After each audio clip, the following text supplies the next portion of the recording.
everybody, welcome back to the channel. Thanks so much for joining me here today. Today's video is going to be my July wrap up of the books I read in July, a little bit of a recap of what I liked, what I didn't like. This month was a pretty good reading month for me. My average in terms of star rating was 3.9. So I had 1 5-star and 2 4.5 stars, and then the other books were all 4, 3.5, and 3 stars. So nothing below 3 stars, which means I didn't absolutely despise anything I read. So I'd consider that a success. Well, I'm just gonna go in order of the books I read this month and talk about what I liked and what I didn't. And if you're interested in this type of video, if you like book related content, I'd really appreciate it if you subscribe to the channel and like this video. All right, let's get into it. The first book I read this month is called The Last Tale of the Flower Bride. And this is a book by Roshani I'm gonna mess this up. It's a book by Roshani Chokshi. And the writing style in this is, I think the best way I can describe it is just magical. It's very flowery, it's very beautiful. The writing style, it feels very almost like Victorian or something, or regal. The writing is absolutely beautiful. Basically, we follow this man who is a scholar of myths and lore. And he meets this woman named Indigo, and he's very intrigued by her. And she's this wealthy heiress that he basically just gets like seduced by and falls in love with her. And at their wedding, she makes him promise that he's not gonna pry into her past. That's all well and fine until they hear that her estranged aunt is dying. And so they have to return home to her childhood home, which is called the House of Dreams.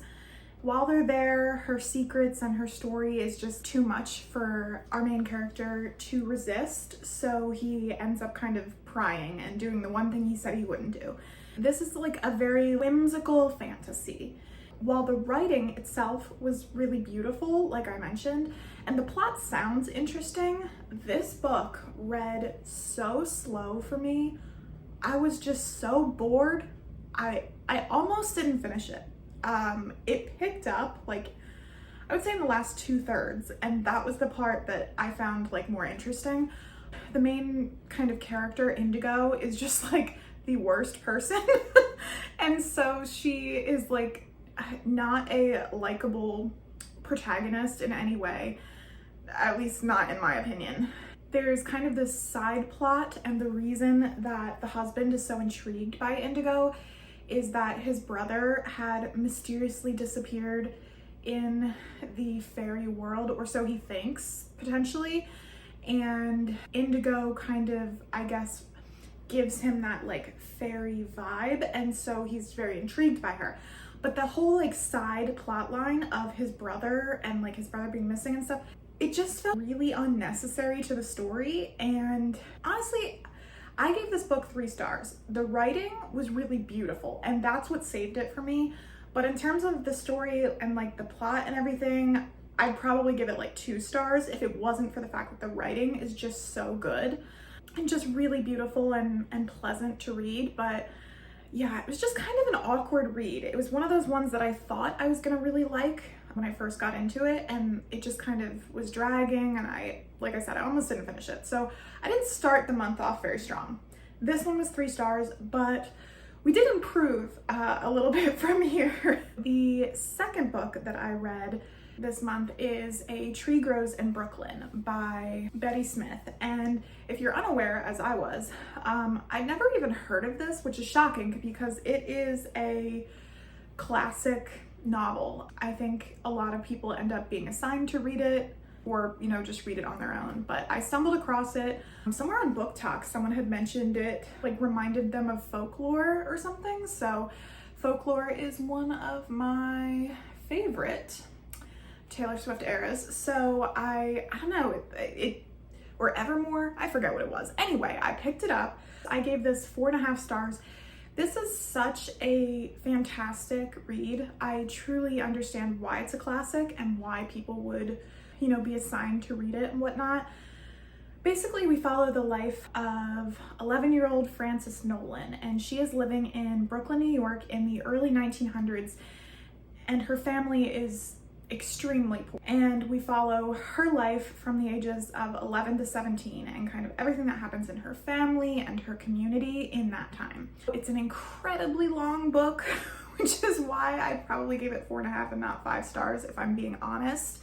It's just really long. It can be kind of a bear to get through, but it's so worth it.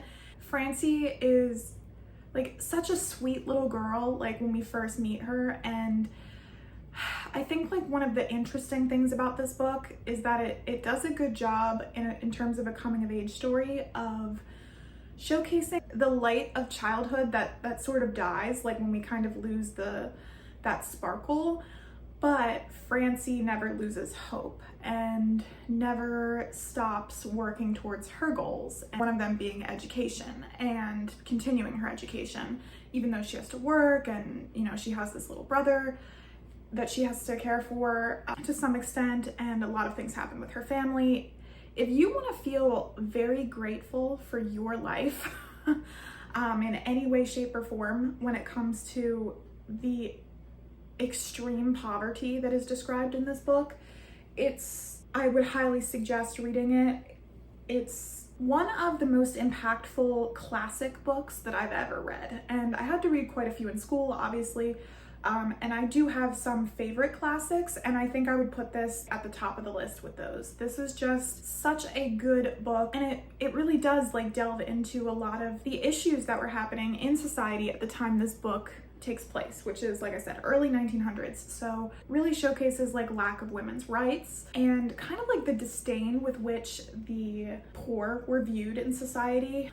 Like I said, if you want to feel grateful for life and the life that you have, if you've ever, you know, been in kind of a slump and you're like, oh, you know, like you're feeling whiny, read this book because you will not feel whiny anymore. Highly recommend, 4.5 stars. One of my favorite classics ever, I think. My third book of the month, we're kind of going backwards a little bit. I gave 3 stars. It is called Ellies Library of Second Chances. It is by Rebecca Raisin.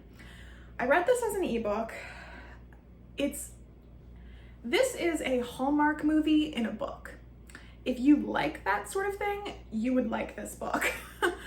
The concept of the book is very interesting to me. There's this woman, Ellies, who is the heir of a big like publishing empire, but she absolutely hates doing it. She just feels like there's no heart in it, and she wants to do something like good for the world, basically. She went to school to be a librarian, and her family was super against it and pushed her into this family business. But then she hears that there is this small town library that's at risk of closing because of a lack of memberships. And so she decides she's gonna apply to be the head librarian there and see if she can save this library in an anonymous way. She's not gonna go and be this famous person. She's gonna go in and be herself. And so she gets the job. She tells her parents she's taking a break, and she goes and she's trying to save this library. And there's a lot of like really lovely characters, just really sweet characters in this book. But Elodie, I think, like, the concept of this book, like just being able to be like, I hate being rich and famous, I'm gonna go be a poor librarian and help the world, like it is like really pretentious in that sense, but also the writing quality, I would say, is just poor. The idea is great and some of the characters are great. It's just, it really does kind of read to me like a Hallmark movie rather than a really quality manuscript, if that makes sense. And I don't mean that in a bad way, because I love Hallmark movies and there's a time and place for them. So that's why I didn't dislike this book. I just don't think it was as well executed as it could have been. It's a Hallmark movie. If you can like distort reality for a minute, you can totally get into this book, because reading through it, I did like speed read through it. It was good in that sense. But in terms of reality, zero reality until we get to meeting the characters that are in this town, in which case it's a really heartwarming read because she's trying to save this library and showcase the stories of people that might be kind of misunderstood in the community. So I enjoyed it. Was it a favorite? Would I read it again? Probably not. My fourth book I actually listened to.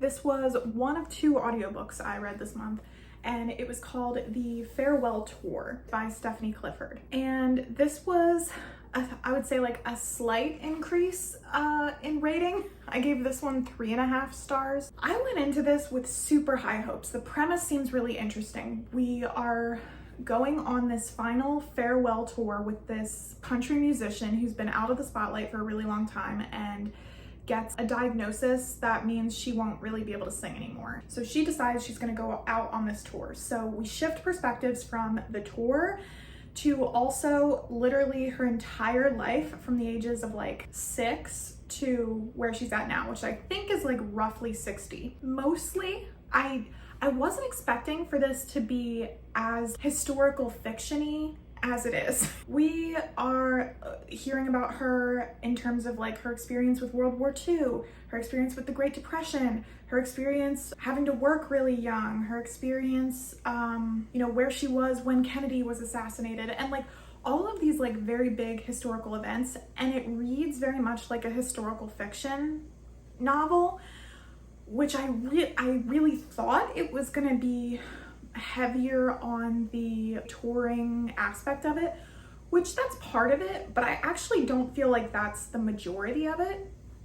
And I didn't necessarily love that, and I think had I known going into it to expect that, I might have had a different reading experience. But on top of that, our main character, who is this, you know, country star who is going back on tour, she's like super hardened, and rightly so. She's experienced some horrible stuff in her life, but it's really hard to like connect to the character until probably like 2/3 of the way through, when she finally like starts to open up a little bit.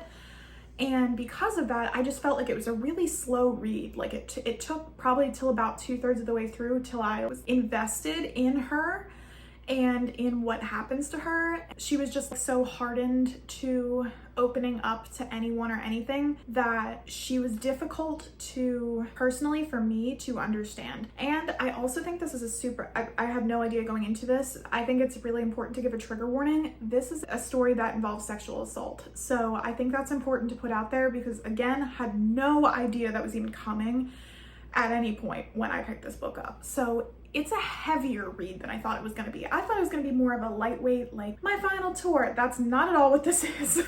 So if that's okay with you and you're not going into it expecting something a little bit more lightweight, it's just a really heavy hitter, and I think it takes a while to build into the story because we get so much history that it just takes a while to get in. I gave this 3.5 stars. Again, didn't hate it, but I didn't absolutely love it either. The 5th book I read this month is called Dead 11 by Jimmy Giuliano. This is a horror novel. I picked this up, I think, last month, so this is a pretty new release. And in this book, we're following the history of this little tiny island in Wisconsin that has some sort of like evil presence. That's what I'm gonna call it. We follow Willow, who has gone to this island because she thinks it might have something to do with her son's death. And she goes there and she befriends Lily, who is a high school student there and who is very skeptical of the town's lore. And the town is very strange. They don't embrace any modern technology. They're basically stuck in, I think it's 1994 or 1993. I can't remember, but they basically pretend that it's constantly 1994 or 1993. So everybody dresses like it's the 90s. There are no new cars, like no new technology, no cell phones, nothing like that. And so Willow goes there, she befriends Lily, and she starts kind of digging into and trying to get information about how this might relate to her son. And in doing so, she goes missing. Then her brother, the other perspective we get in this book, Harper, comes to the island to try to find her and to figure out what happened to her. And that is essentially this book. I love that this is a multimedia style of writing. So that basically just means that There are like kind of like text chains, there are interviews, there are typical like chapter narrative style sections. So it feels very much like journalism to read it because you're getting lots of different types of sources of information. And I love that. I love that in any book, but I thought it was especially well done in this book. I also thought the writing was really good. This is one of those horror books that's like creepy and disturbing, not gory necessarily. So if you have an issue with like gore and blood and stuff, you could probably read this. This wasn't too bad in my opinion. It's just really creepy. The reason I gave this 4 stars, like I said, this island, we know going into it that something weird is going on. There's some sort of evil or whatnot. But it takes us a really long time to get anywhere into what that evil is. And even then, I thought it was just incredibly vague. And so I feel like if you're a really seasoned horror genre reader, I don't know that you would love this. I'm just not sure. This genre itself is pretty new to me. It's not something I read a lot of. So I really liked it, but I could kind of see, like at the end, I was like still kind of unsure of what this evil is, for lack of a better word, or a better way to put it. So was it good? Yes, I definitely liked it more than like the last 2 books I talked about. It just didn't deliver in terms of that like final push for me for really like getting to the bottom of the evil that is haunting the island. It's not really haunted, it's just like there. I'm gonna stop talking. Anyway, 4 stars. Moving on. The 6th book I read this month, I've been dying to talk about. This was my favorite book of the month. I gave this 5 stars. It is called The Museum of Ordinary People, and it is by Mike Gale. I read this as an ebook through my library, so I don't actually have a physical copy, but I will plop up a cover like I usually do. I loved this book.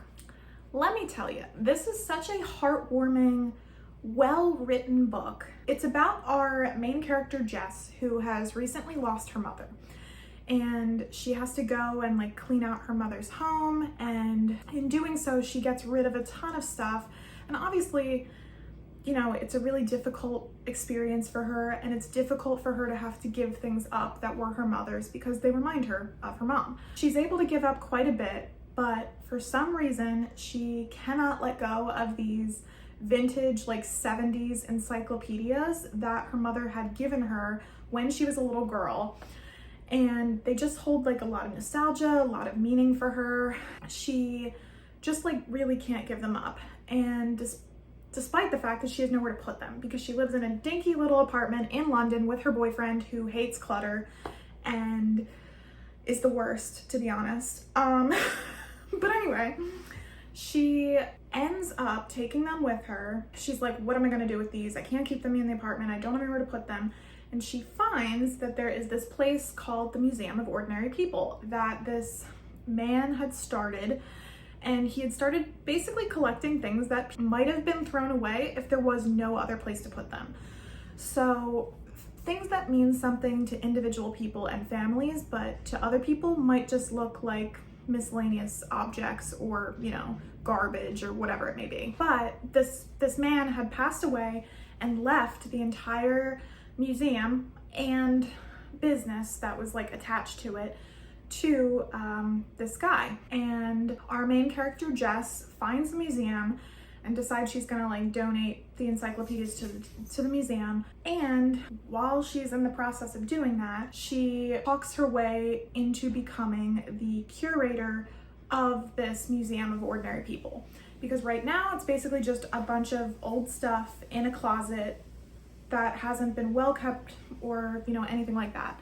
And she's always been really passionate about museums. She went to school to be a curator, but unfortunately her mom got sick and basically her plans just got really derailed, and she ended up working in as a receptionist and never really got into the field that she was passionate about. So she sees this as an opportunity to try something new and to get like really invested in her work.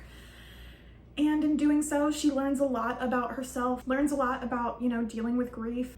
And if you are a person who collects things or likes vintage things, or really like if you've ever experienced a situation where, you know, someone you love is no longer with you or you don't get to see them a lot and you have kind of an attachment to a specific object, then the Museum of Ordinary People is for you. It's such a cute book.